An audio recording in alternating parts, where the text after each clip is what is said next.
짧은 인생 그래서 슬픈 영혼, 반고의 이야기예요.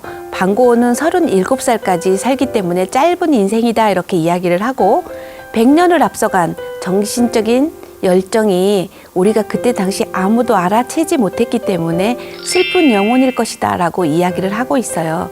반고는 1853년 네덜란드에서 태어나요.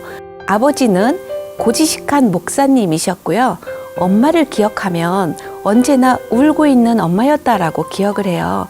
반고가 태어나기 전에 반고 형이 죽었어요. 그래서 그 죽은 형을 못 잊어서 똑같이 이름을 반고다라고 이름을 지었거든요.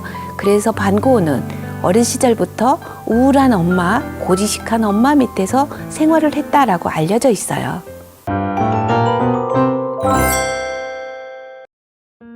열한 살 때는 기독교 학교로 가서 학교를 다녔고요. 13살 때는 중학교를 마치고 15살 때는 자퇴를 했다라고 알려져 있어요. 학교를 중퇴하고 영국으로 건너가 삼촌 켄트가 운영하는 화상 일을 시작했는데요. 고객과의 잦은 시비, 그림에 대한 부정적인 설명으로 오래 못하고 다시 고향으로 돌아가게 되는데요. 이때 사촌을 좋아했다라고 알려져 있어요. 이 사촌은 아이가 있는 과부였는데요. 이 과부를 보면서 너무나 사랑에 빠졌던 반고은은 이 여인을 너무 집착했던 것 같아요. 어느 날 찾아가서 촛불을 켜놓고 자기 팔을 태웠다라고 알려져 있어요. 내가 팔을 태우는 시간만큼 그 여인을 보여달라라고 이야기를 했대요. 그 모습을 보았던 숙부는 너무 기겁을 했겠죠. 이렇게 집착하는 반고를 보면서 또한 그 여인과의 사랑도 이루어지지 못해요. 그러니까 슬픈 엄마의 모습, 또 이루어지지 못한 사촌과의 사랑은 또 한 번 반고는 좌절을 경험했을 것 같아요.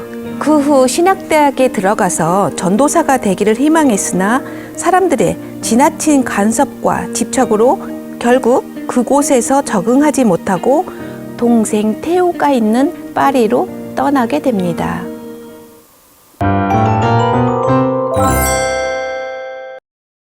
반고는 파리에 가서 밀레의 이삭 줍는 여인의 그림이라든지 가난하고 불쌍한 사람들을 돕는 일에 깊이 심취하게 되는데요. 그래서 초기 작품을 살펴보면 감자 먹는 사람들 또는 노동자의 이야기가 그림 속으로 등장하고 있어요. 그래서 초기 작품을 살펴보면 굉장히 어둡고 쓸쓸하고 자기의 모습을 그대로 대변하는 그림을 그렸다라고 알려지고 있습니다. 그 이후에 반고는 우키요에라고 하는 일본 판화에 심취하게 되어지는데요. 이 그림을 살펴보면 뒤에 배경이 우키요에라고 하는 일본 판화가 등장했음을 알 수 있어요. 이 그림은 탕기 영감이라고 하는 그림이 되겠는데요. 이 탕기 영감은 우편 배달부였다라고 알려져 있어요. 이렇게 파리에서 생활하면서 또 한 번 사랑하게 되는데요. 이 여인은 시엔이라고 하는 여인이에요. 이 그림은 슬픈 표정을 짓고 있는 시엔인데요. 이 여인은 매춘부로 알려져 있어요. 또한 아이도 데리고 있었다라고 알려지고 있는데요. 반고은은 테오에게 편지를 쓰면서 이렇게 임신한 여인 그리고 아이를 가지고 있는 여인이야말로 진정한 여인의 모습이 아닐까라고 하는 것으로 보아 시엔을 굉장히 사랑은 했던 것 같아요.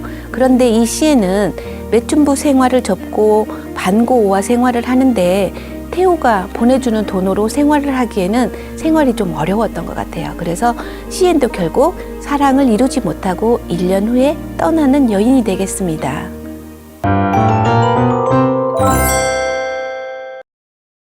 결국 반고은은 파리에서 정착하지 못하고 남프랑스를 꿈꾸게 되는데요. 아르리라고 하는 곳에서 예술 공동체 마을을 만들고 싶어 해요. 이렇게 아름다운 도시, 아름다운 태양, 남프랑스로 같이 가서 예술 공동체 마을을 만들자라고 많은 예술가들에게 편지를 보내게 되는데요. 딱 한 명 고갱이 되겠습니다. 고갱과 아르레에서의 생활을 꿈꾸면서 이런 그림을 그리게 되는데요. 이 그림은 아르레에서 고갱을 기다리면서 그려진 것이다 라고 볼 수 있겠습니다. 그 외에도 밤의 카페라고 하는 그림을 그리게 되는데요. 이 그림 보세요. 술 주정뱅이, 또 술을 먹고 있는 사람들, 아주 퇴폐적인 그림을 그렸다라고 알려져 있는데요. 그 속에 그려져 있는 초록색과 노란색의 파랑색의 이런 배합을 보면 아마도 이렇게 이글거리는 태양에 대한 이 보색의 관계를 그림으로 넣은 최초의 화가는 아니었을까 하는 생각이 듭니다. 고흐와 고갱은 아르에서 예술공동체 마을을 만들고 싶어는 했으나 결국 구주밖에 생활하지 못해요. 고갱은 주식 중개상이었고요. 반 고흐는 감수성 짙은 예술가였던 것 같아요. 그래서 둘이 결국 서로 성격이 맞지 않았다라고 알려져 있거든요. 그리고 고갱은 매일매일 한 점씩 그림을 그리는 반 고흐를 보면서 질투에 불타올랐다라고 알려져 있어요. 그래서 둘은 결국 9주 만에 헤어지게 되어지는데요. 이 그림을 보세요. 이 그림은 마담 지노를 그린 것이에요. 그런데 고흐는 지노를 보면 책에 아주 우아하게 앉아있는 모습으로 진우 마담을 그림을 그렸고, 또 하나 고갱이 그린 그림을 보면 술 주정뱅이에 지금 술이 취해서 흐늘거리는 듯한 이런 그림들로 그렸거든요. 그래서 고갱과 고흐는 이렇게 똑같은 모델을 놓고도 서로 생각이 달랐음을 그림에서 보여주고 있어요. 이 그림도 보세요. 이 그림은 고갱이 고흐를 그린 그림이에요. 그런데 고갱이 예쁜가요? 안 예쁘게 그렸죠. 할아버지처럼 이렇게 모습을 표현했고요. 고갱이 그림 그리고 있는 해바라기를 또 한번 보세요.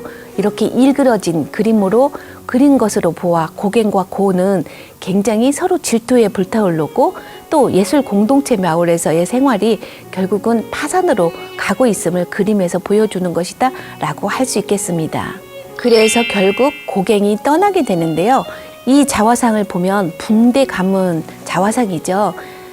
고갱이 떠나고 나서 고흐는 자기 길을 자르게 되는데요.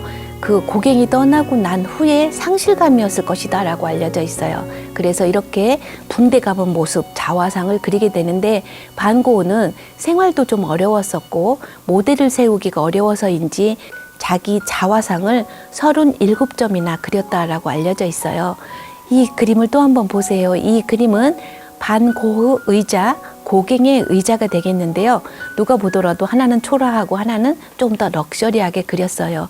반 고흐의 의자를 살펴보면 꾸깃꾸깃한 종이를 의자 위에 올려놓았고 피다만 파이프를 올려놓았어요. 그런데 그림의 뒤편에 보면 상자 속에 들어져 있는 고양이가 있는데요. 이 고양이는 여성성을 의미한다라고 알려져 있거든요. 그래서 반 고흐는 이렇게 여성스러운 어떤 감성에 의해서 이런 의자를 표현하지는 않았을까라는 생각이 들죠. 고갱의 의자를 살펴볼까요? 고갱의 의자는 굉장히 럭셔리하게 양탄자에 깔린 모습으로 그려져 있어요. 그런데 의자 위에 책이 올려져 있죠. 이 책은 아마 지식이 풍부한 존경의 의미로 이런 그림들을 그리지는 않았을까라는 생각이 들죠. 또 하나, 여기 촛불이 켜져 있는 촛대가 있는데요. 촛대를 세운 것으로 보아 남근을 이야기한 것은 아니었을까라고 이야기를 해요. 그래서 이 의자의 모습으로 보아도 여성성이 있는 반 고흐와 아주 남성성이 있는 고갱의 이미지를 그대로 표현한 반 고흐의 그림 이야기가 되겠습니다.